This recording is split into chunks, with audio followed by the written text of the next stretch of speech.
दुनिया में कुछ जगहें ऐसी हैं जिनका नाम सुनते ही दिमाग में हजारों सवाल घूमने लगते हैं। ऐसी ही एक जगह है एरिया 51। एक ऐसा नाम जो अपने आप में ही एक पहेली है और जिसके साथ जुड़ी है अनगिनत कहानियां और साजिश की थ्योरीज। तो आखिर इस जगह का असली राज है क्या? क्या ये वाकई में सिर्फ एक टॉप सीक्रेट मिलिट्री बेस है जैसा कि हमें बताया जाता है, या फिर सच्चाई हमारी सोच से कहीं कहीं ज्यादा अजीब है? चलिए आज इसी सवाल के तह तक जाने की कोशिश करते हैं। ठीक है, तो सबसे पहले ये समझते हैं कि आखिर ये जगह इतनी ज्यादा मिस्टीरियस है ही क्यों, और इसका जवाब एक शब्द में है, सीक्रेसी। मतलब यहाँ की गोपनीयता का लेवल ही कुछ और है। जरा सोचिए, ये किसी हॉलीवुड मूवी का सेट नहीं है। जमीन के नीचे तक मोशन सेंसर्स लगे हैं, चप्पे चप्पे पर कैमरे हैं, और अगर कोई प्लेन गलती से भी इसके एयर स्पेस में आ जाए तो उसे घेरने के लिए F-16 फाइटर जेट्स को सिर्फ कुछ ही सेकेंड्स लगते हैं। यहाँ तैनात सिक्योरिटी को जानलेवा बल यानी डेडली फोर्स इस्तेमाल करने की खुली इजाजत है। और इस रहस्य को और भी ज्यादा गहरा कर दिया अमेरिकी सरकार ने खुद। कैसे? दशकों तक तो सरकार ये मानने को ही तैयार नहीं थी कि एरिया 51 नाम की कोई जगह इस दुनिया में है भी। उनके लिए ये बस एक कहानी थी। लेकिन फिर आया साल 2013। एक freedom of information act request के जवाब में CIA को आखिरकार इतिहास में पहली बार ये मानना पड़ा कि हाँ, नेवादा के रेगिस्तान में ये टॉप सीक्रेट बेस वाकई में मौजूद है। तो जब सरकार ने मान ही लिया कि ये जगह है, तो सवाल उठा कि इसका मकसद क्या है। सरकार के मुताबिक इसका जवाब हमें कोल्ड वॉर के दौर में मिलता है। कहानी शुरू होती है 1954 में। अमेरिका और सोवियत संघ के बीच कोल्ड वॉर अपने चरम पर था। प्रेसिडेंट आइजनहावर को अपने दुश्मन पर नजर रखने के लिए एक जासूस चाहिए था, लेकिन ऐसा जो कभी पकड़ा न जाए। और यहीं से जन्म हुआ U-2 स्पाई प्लेन का। एक ऐसा विमान जो 70,000 फीट की ऊंचाई पर उड़ सकता था, जहां उसे कोई रडार नहीं देख सकता था। अब सवाल था, इतने सीक्रेट प्लेन को टेस्ट कहां करें? 1955 में उन्हें जगह मिली ग्रूम लेक, नेवादा रेगिस्तान के बीचों बीच, दुनिया की नजरों से कोसों दूर, बिल्कुल परफेक्ट। लेकिन ये राज ज्यादा दिन टिक नहीं सका। 1960 में एक U-2 प्लेन सोवियत संघ के ऊपर मार गिराया गया और पूरी दुनिया के सामने ये जासूसी प्रोग्राम खुलकर आ गया।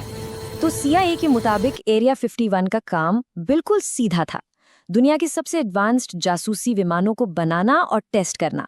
और ये कोई मामूली बेस नहीं था। यहीं पर U-2 spy plane, SR-71 Blackbird और दुनिया के पहले stealth fighter F-117 night hoc ने अपनी पहली उड़ानें भरी थीं। पर क्या कहानी बस इतनी ही है? क्या ये सीधा साधा जवाब उन सारी अजीबोगरीब घटनाओं और कहानियों को एक्सप्लेन कर सकता है जो दशकों से इस जगह के साथ जुड़ी हैं? यहीं से असली रहस्य की शुरुआत होती है। तो चलिए अब जरा उन थ्योरीज की बात करते हैं जो सरकार की ऑफिशियल कहानी को सीधा सीधा चैलेंज करती हैं, और इनमें 3 थ्योरीज सबसे आगे हैं। पहली है विदेशी तकनीक। माना जाता है कि अमेरिका यहाँ अपने दुश्मन देशों के विमान, खासकर सोवियत मिग फाइटर्स को खोलकर उनकी तकनीक को समझता है, जिसे रिवर्स इंजीनियरिंग कहते हैं। दूसरी थ्योरी तो और भी बड़ी है कि 1969 में इंसान कभी चांद पर गया ही नहीं और पूरी मून लैंडिंग को यहीं एरिया 51 में शूट किया गया था।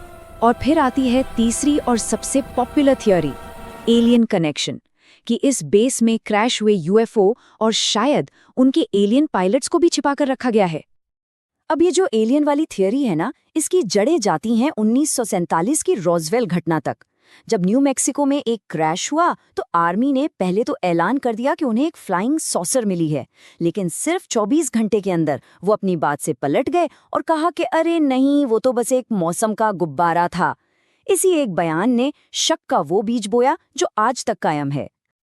इस शक को और हवा दी जैसी मार्सेल के बयान ने। ये वो इंटेलिजेंस ऑफिसर थे जो सबसे पहले उस क्रैश साइट पर पहुंचे थे। सालों बाद उन्होंने एक इंटरव्यू में कहा कि उन्होंने जो मलबा उठाया था वो बेहद हल्का था, लेकिन उसे किसी भी तरह तोड़ा या मोड़ा नहीं जा सकता था। उन्होंने साफ कहा, मुझे यकीन है कि वो चीज़ इस दुनिया की नहीं थी। और फिर 1989 में एक आदमी सामने आया जिसने इस आग में घी डालने का काम किया।